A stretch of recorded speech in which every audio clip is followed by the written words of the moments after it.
please subscribe and don't forget to press the bell icon to get notified whenever we upload a new video.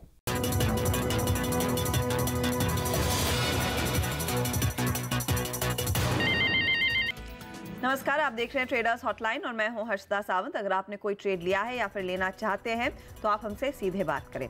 1800-209-7890 पर आप हमें phone लगाएंगे या फिर 7045220000 ये हमारा व्हाट्सएप नंबर है। इस पर आप हमें अपने सवाल भेजें। हमारे जानकार आपको बताएंगे आपकी क्या होनी चाहिए ट्रेडिंग रणनीति। और बाजार की चाल देखिए, 200 अंकों की गिरावट सेंसेक्स में दिखाई दे रही है। 11,100 के नीचे 11,058 के लेवल्स पर इस समय निफ्टी ट्रेड करता हुआ 70 अंक गवा चुका है, लेकिन धुलाई हो रही है बैंक निफ्टी की और साथ ही साथ मिड कैप इंडेक्स की। मिड कैप्स में तो पिछले 2 दिनों में हमने देखा वैसे भी कुछ कॉन्ट्रैक्शन देखने को मिला है। ऊपरी लेवल्स पर लोगों ने काफी पोजीशंस अपनी काटी हैं और वो सिलसिला जारी है। 132 अंकों की गिरावट के साथ इस समय मिड कैप इंडेक्स ट्रेड करता हुआ। और निफ्टी बैंक देखिए, जहां पर कल आपको याद होगा सरकारी बैंकों की ओर से दबाव बनता दिखाई दिया था, आज फिर हम देख रहे हैं बैंक निफ्टी प्रेशर में है। 156 अंकों की गिरावट बनती दिखाई दे रही है। तो ये फिलहाल बाजार की चाल है। इस बीच एक स्टॉक है जिसमें हम देख रहे हैं कुछ तेजी का मूव बन रहा है, वो है KPIT। दरअसल दिन के लो से 7% भागा है। स्क्रीन पर आपके लिए लेकर आएंगे शेयर 215 के आसपास ट्रेड करता हुआ। डेज लो करीब 200 के आसपास था।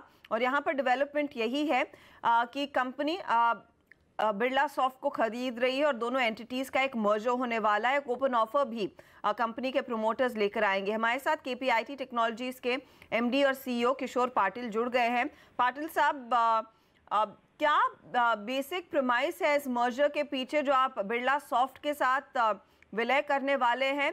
क्या देखा आपने इस कंपनी में कि दोनों ने हाथ मिलाने के बारे में सोचा? तो गुड मॉर्निंग। KPIT का जो बिजनेस है उसमें 2 तरीके के बिजनेस हम करते हैं।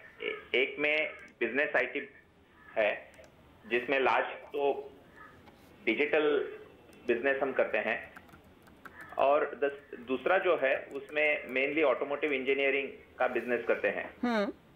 सो दोनों में वैसे तो कोई ओवरलैप ज्यादा नहीं है, और डिजिटल बिजनेस जो बढ़ रहा है अभी उसमें ज्यादातर हम जो जिस वर्टिकल पे काम करते हैं उस वर्टिकल के आगे जाके काम करने में बहुत कुछ अपॉर्चुनिटीज है। ओके। और जो ऑटोमोटिव इंजीनियरिंग बिजनेस है वो बहुत डीप है इंजीनियरिंग में, पावर ट्रेन में, और it is very deep automotive knowledge उसके लिए लगता है। तो हमें ऐसा लगा कि ये दोनों बिजनेस अलग अलग है, ये दोनों अलग अलग तरीके से अगर चलाए तो उसमें वैल्यू क्रिएशन ज्यादा बनता है।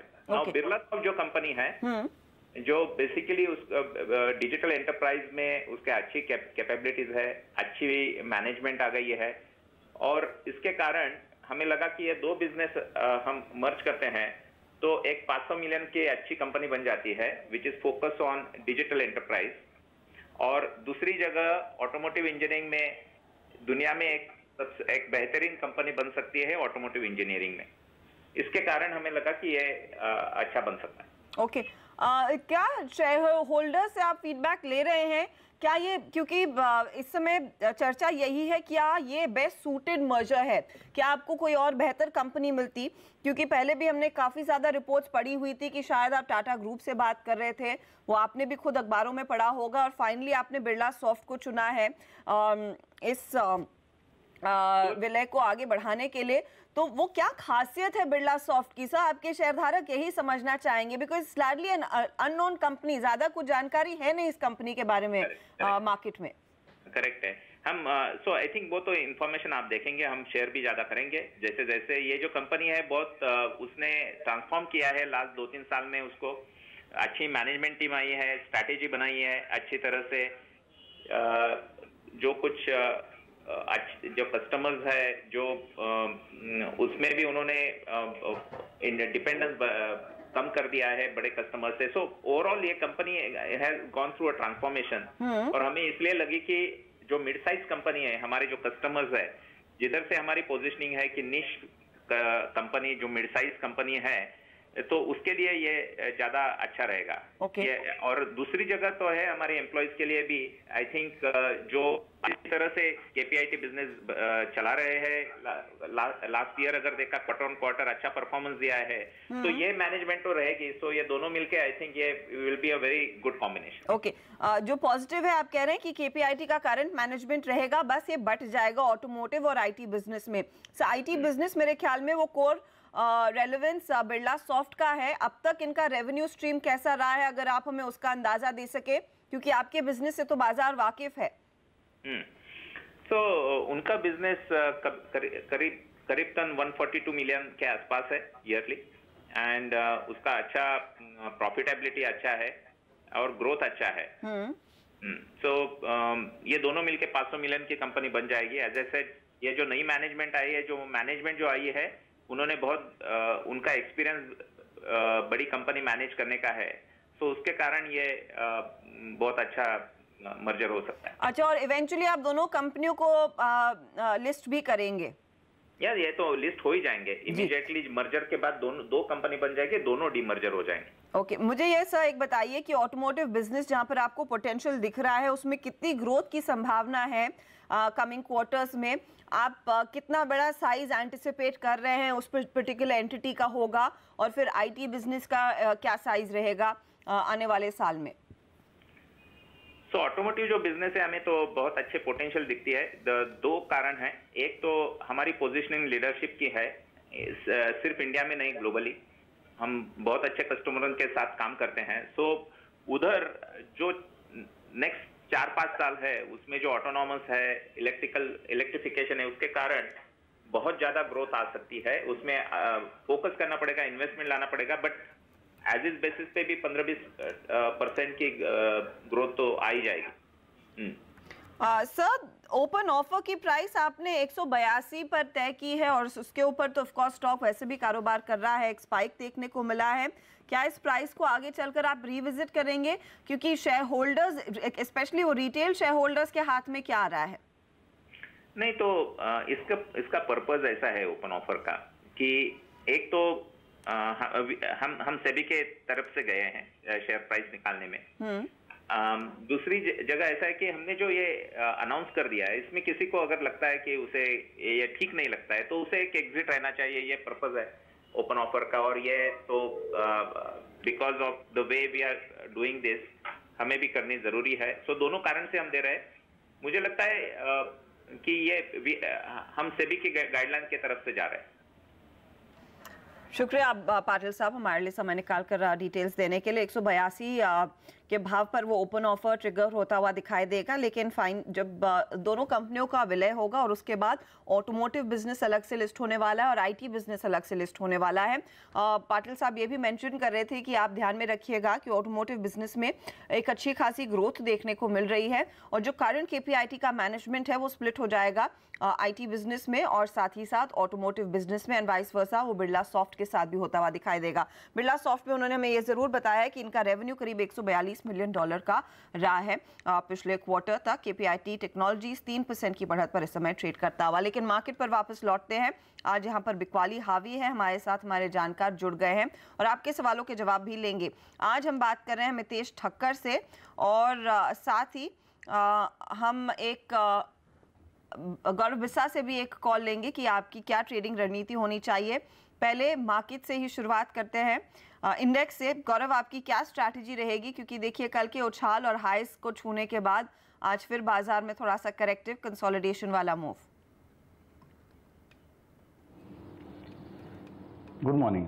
देखिए पिछले अगर 7-8 दिन की बात की जाए तो निफ्टी ने तकरीबन 600-700 पॉइंट की अपसाइड दी है। ऊपर से हम लोग से 100 रुपये नीचे गिरे हैं और थोड़ा पैनिक का माहौल बन रहा है। यहाँ पे अगर आप सिर्फ टेक्निकल लेवल्स की बात की जाए या डेटा का अगर बात की जाए तो 11,000 के पुट ऑप्शन अभी भी बहुत अच्छा कॉन्सेंट्रेशन है।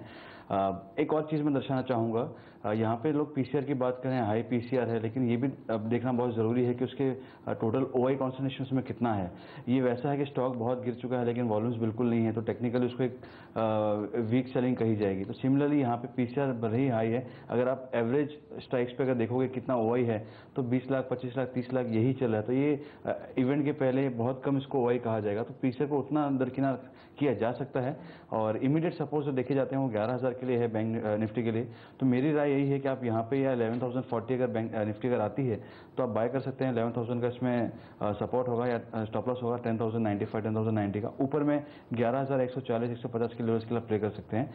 बैंक निफ्टी का एक काफ़ी क्रूशियल सपोर्ट लेवल है 27,200 के आसपास। तो एक बार अगर मिलता है कि 27,300 को तोड़ती है अगर बैंक निफ्टी तो बाय कर सकते हैं। मुझे लगता है एक रिवर्सल आपको एक या दो दिन में देखने मिल सकती है और एक शार्प रैली मिल सकती है। 27,500 600 के करीब एक बार बैंक निफ्टी फिर से आ सकता है। ओके, तो ये फिलहाल निफ्टी बैंक निफ्टी पर राय साफ निकल कर आ रही है, लेकिन फोकस कीजिए कैश मार्केट के ट्रेड्स पर भी। और मितेश हमारे साथ है। मितेश, आपकी क्या सलाह होगी?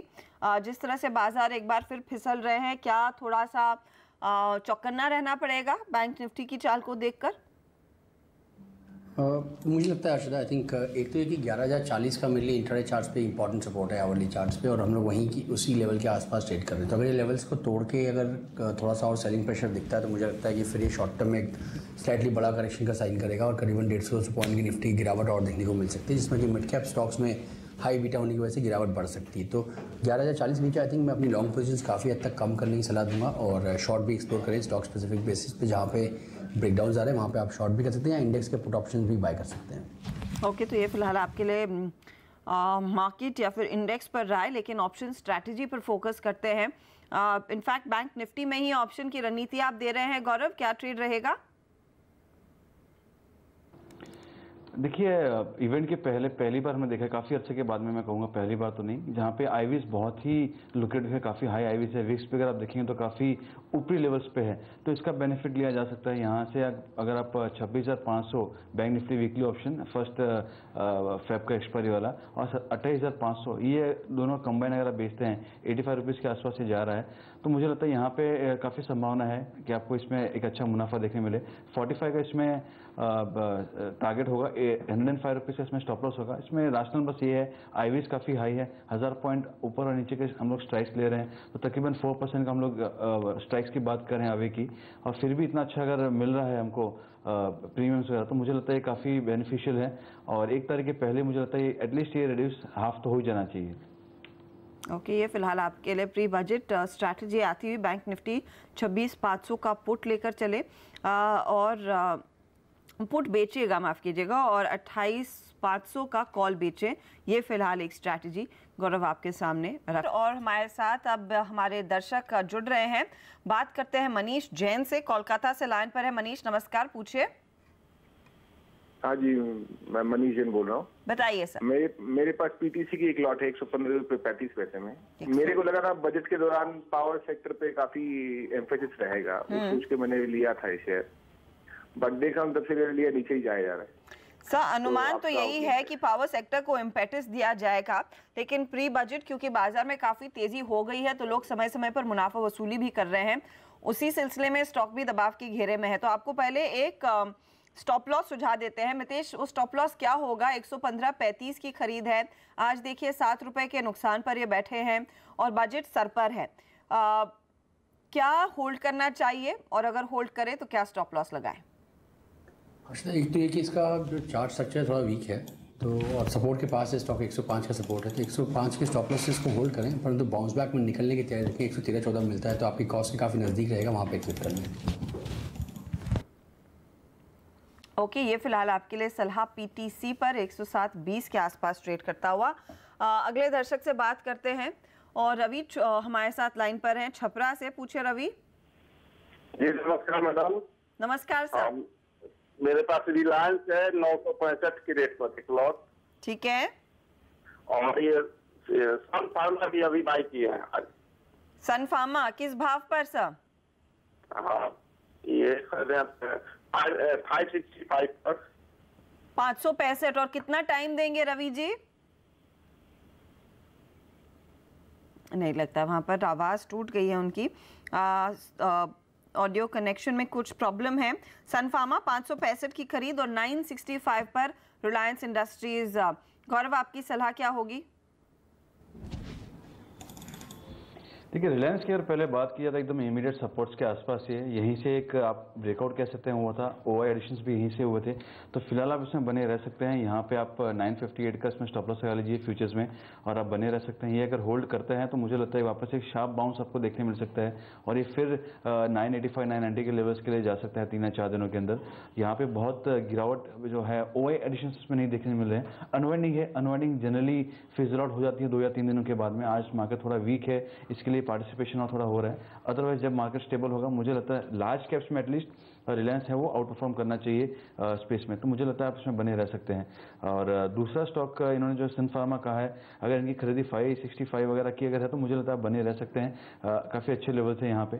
578 का इसमें स्टॉप लॉस लगा लीजिए। इसमें भी अच्छे खासे लॉन्ग पोजिशंस बने थे, लेकिन 590 बहुत स्ट्रॉन्ग रेजिस्टेंस है। एक बार 590 अगर होल्ड करता है तब आप 625 630 एक हफ्ते के अंदर आप देख सकते हैं। वहीं से बार बार अनवाइंडिंग हो रही है, तो मुझे लगता है यहाँ पे फिलहाल आप प्ले कीजिए, होल्ड कर सकते हैं। 590 592 का एक इमीडिएट टारगेट होगा, अगर वो होल्ड करते हैं तो और आपको मुनाफा देखने मिल सकता है। फिलहाल आप 578 के ट्रेलिंग स्टॉप लॉस होल्ड कर सकते हैं। ओके, ये फिलहाल आपके लिए सलाह, होल्ड कीजिए दोनों ही काउंटर्स को और वो स्टॉप लॉस भी ध्यान में रखिएगा। प्रवीण शर्मा लाइन पर जुड़ गए हैं गाजियाबाद से। प्रवीण बताइए क्या ट्रेड लिया है आपने? नमस्कार मैम। नमस्कार मैम। नमस्कार सर। मैम मैंने एक SBI का कॉल लिया है 360 पर, जो 3.90 पे मैंने बाय किया है जी। हेलो जी। और एक मैंने IDBI का 75 का कॉल लिया रखा है मैम। जिस तरह से बैंकिंग सेक्टर बढ़ा था एकदम से, तो मैंने थोड़ा जल्दबाजी की खरीदने में। IDBI और स्टेट बैंक ऑफ इंडिया, ठीक है। गौरव दोनों पर बात कर रही है। पहले स्टेट बैंक ऑफ इंडिया 360 का कॉल है, 3 रुपए 90 पैसे पर। अब बारी है आज के ट्रेड की, और एक कॉमन फैक्टर आज दोनों ही हमारे जानकारों ने दिया है, वो है फेडरल बैंक। मितेश और गौरव दोनों ने इसे शॉर्टलिस्ट किया है, तो इसी पर पहले राय दीजिए। मितेश, क्या लेवल्स देख रहे हैं, क्या ट्रेड रहेगा? मुझे लगता है ये स्टॉक एक ऑलरेडी डिक्लाइनिंग मूवमेंट में है, तो 92 तक जा सकता है, तो यहाँ पे फ्रेश शॉर्ट करें 100 रुपये 50 पैसे के स्टॉप के साथ में। और IFC पे बाई कॉल रहेगा, 397 का स्टॉप लॉस लगाए, 414 तक के टारगेट्स देंगे। ओके, फेडरल बैंक में शॉर्ट 92 का टारगेट और IOC में खरीदारी। IOC के नंबर्स आ जाने वाले हैं और बोनस का भी ऐलान आज ही हो सकता है, उस लिहाज से तेजी की पोजीशन रखें। फेडरल बैंक, गौरव आपने भी पसंद किया, आपका टारगेट क्या है? मैं मितेश जी से सहमत हूँ। यहाँ पे 94 तक के लेवल्स मेरे लिहाज से एक बार आपको देखने मिल सकता है। यहाँ पे 100 के पुट ऑप्शंस में बहुत अधिक मात्रा में कंसंट्रेशन था, तोड़ा है तो पुट वाइज इसमें एक ब्रेकआउट हुआ है, ब्रेकडाउन हुआ है, तो प्रेशर यहाँ पे और बढ़ सकता है। 3-4 बार यहाँ से एक टेक्निकल बाउंस बैक भी देखने मिला था, तो यहाँ से एक काफ़ी प्रेशर आपको देखने मिल सकता है। तो इसमें 101 रुपये का स्टॉप लॉस होगा और 94 रुपये इसमें टारगेट होंगे। वो अगर टूटते हैं तो 90 भी पॉसिबल हो सकता है। ओके, ये है फेडरल बैंक पर राय 94 और आगे 92। इसके अलावा गौरव कुछ तेजी के आइडियाज है या नहीं? ये TVS मोटर काफ़ी एक इसमें अच्छा लग रहा है। यहाँ पे अगर आप देखेंगे तो 9% का ओवर एडिशन हुआ है 2 दिनों में, और पिछले अब 2 दिन की बात की जाए तो यहाँ पे मिड कैप्स हो गए, उसमें कुछ एक्शन था ही नहीं। तो this is one of the mid cap जहाँ पे आपको एक्शन देखने मिला है। प्राइस एक्शन सिर्फ 1% का 1.25% का हुआ है और 9% का ओवर एडिशन हुआ है, तो काफ़ी एक अच्छा संकेत है। एक शॉर्ट टर्म बेस फॉर्मेशन हो रहा है 705 710 के, एक ट्रेडिंग बेस फॉर्मेशन कह रहा हूँ मैं, वो हो रहा है। तो आप यहाँ पे एक बार बाय कर सकते हैं। 715 का इसमें स्टॉप लॉस होगा, ऊपर में 745 750 के लेवल्स आपको 2 दिनों में देखने मिल सकते हैं। दूसरा है कैस्ट्रॉल का, it will be more of a technical call, क्योंकि यहाँ पे अगर आप देखेंगे तो वीकली ट्रेंड लाइन सपोर्ट जो है 180 182 के आसपास है, वहाँ से 2-3 बार बाउंस बैक देखने में मिला है। 185 से 200 का इसका एक रेंज है, तो रेंज के लोअर एंड पे है, तो मुझे लगता है यहाँ पे थोड़ा सेफर बाय हो सकता है। लो बीटा नेम है, तो वॉलेटिलिटी में ज़्यादा इसको असर नहीं पड़ेगा, तो आप बाय कर सकते हैं। 182 का इसमें स्टॉप लॉस होगा और ऊपर में 194 का इसमें टारगेट्स होंगे। ओके, तो ये फिलहाल ट्रेड जिस पर आप ध्यान दीजिए। कैस्ट्रॉल जैसे काउंटर्स में तेजी की पोजीशंस आप लेकर चल सकते हैं। TVS मोटर भी एक बाय है, TVS के आज नतीजे आने वाले हैं।